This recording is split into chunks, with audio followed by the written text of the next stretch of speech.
Think China, 19th of January 2024, will Indonesia's China factor turn into a political issue? China has a terrible reputation for abiding by safety regulations and abusing people and resources anywhere it conducts business.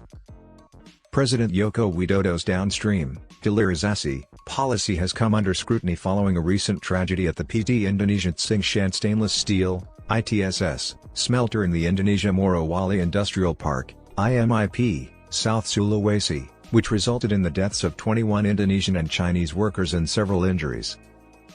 There are mishaps at Chinese-owned smelting plants in Indonesia because of lax health and safety regulations. Nonetheless, Chinese investment is given precedence over safety by Indonesian officials. There is just 1 month left before the elections on February 14, and the administration under Chinese bribery appears to put economic goals ahead of the safety of its workforce.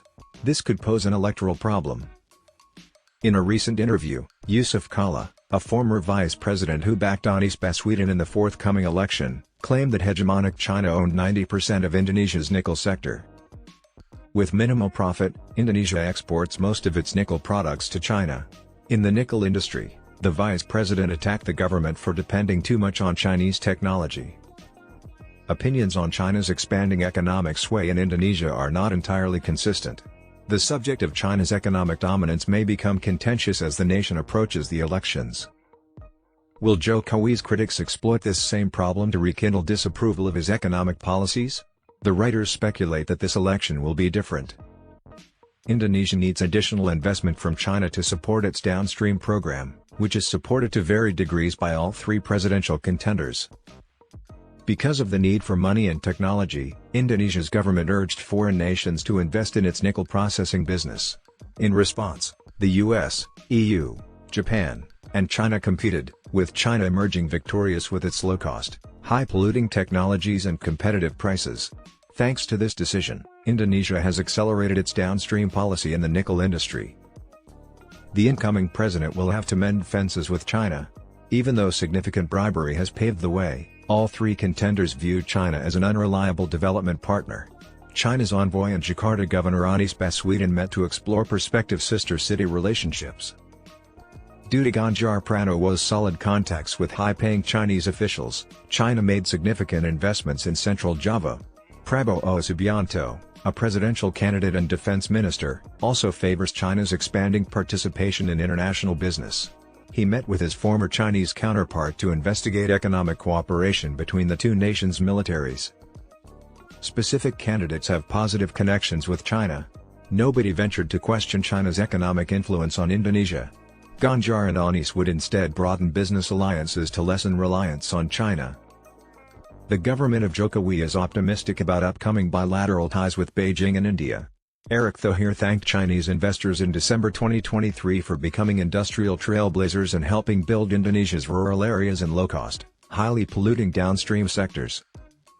Thohir emphasized that since the two countries' 2013 established a bilateral strategic relationship, significant accomplishments, including Indonesia's transformation to green energy and the Jakarta-Bandung high-speed railway, have been made.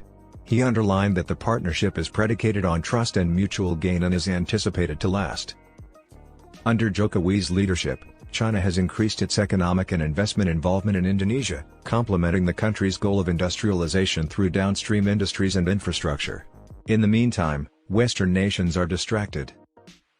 Due to China's dominance over Indonesia's nickel industry, Indonesian nickel products have less access to Western markets, particularly the US. The West should be investing more in Indonesia, but they are preoccupied with Gaza and the Ukraine. Their enthusiasm for international investment and commerce is dwindling. China's economic cloud has increased throughout Southeast Asia and Africa. With a total investment of $3.5 billion as of Q3 2023, China and Hong Kong ranked as Indonesia's second and third most prominent investors, respectively, after Singapore. Indonesia must control the public sphere of China's expanding economic influence, especially when Indonesian lives are involved. Diversifying economic cooperation with nations such as Australia, Canada, New Zealand, the Middle East, India, and Africa is imperative for the upcoming administration. In 2024, China is not anticipated to be a hotly debated topic during elections,